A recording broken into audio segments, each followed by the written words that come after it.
Real life for an Oklahoman gone viral. We're going to be starting. Hello. What you're seeing is 22-year-old Sarah Wheaton suffering from two conditions we know about but many don't really understand: narcolepsy and cataplexy. Mom Patty explains.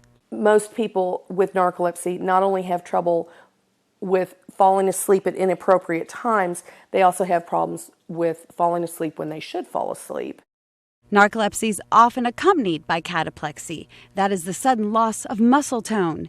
In this video, Sarah was working on a traditional Japanese dance to send to a choreographer friend. I realized I cataplexied in the middle of it and took a break and came back and finished the filming. It looks like I'm doing some melodramatic thing, but I was just trying to stay awake and keep going. Sarah Wheaton! Sarah was a theater student, from working behind the scenes to performing. Baby girl, I would tell you how that talent you have hidden up inside you is going to make you shine. It took a lot of energy. When she was diagnosed in college, it was crushing. I was completely dumbfounded. But the one thing I kept holding on to through all of this was, well, at least it's not going to kill me. When she and her mom think back, there may have been signs, though most people aren't diagnosed until the teens or early 20s. We used to laugh and say she had car narcolepsy because she would get in the car and be like, blah, da, da, da, da, da, you know, chattering, and in 2 seconds she was out.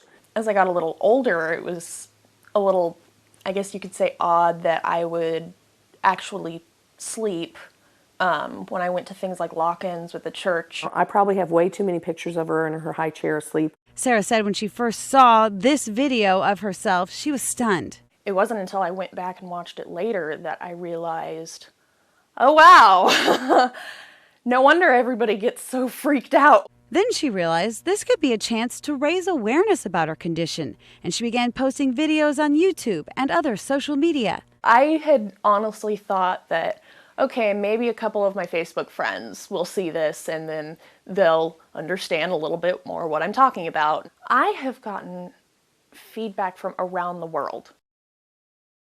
Sarah has since posted many videos. Take a look at this one while she's studying. With time-lapse, you can see her fighting to stay awake, to the point where she's asleep but still scribbling. The struggle continues until narcolepsy wins.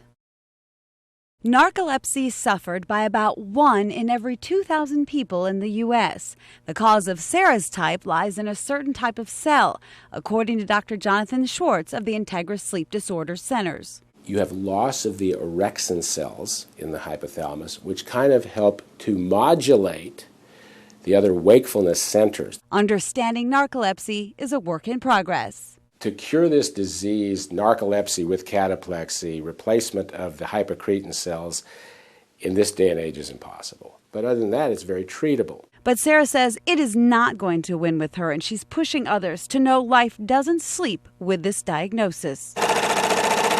Her passion for the arts continues. She's always busy making costumes, scoring lyrics and singing. Forever faithful. Dancing continues to be a passion as well, and it keeps her strong. That helps her fight against attacks. So, okay, what's your band's name? Solace from Sorrow. And yes, Sarah even sings with a band. Sometimes I have good days, and it's good to be me. Breakthroughs in treatment are being made, but Sarah isn't waiting. By putting it out there, she's teaching us all, and perhaps stepping up research as well as inspiring others in her shoes. As long as I've helped one person, I'm perfectly content. We know that is already happening, so who knows what progress she's awakened. Meg Alexander, News Channel 4.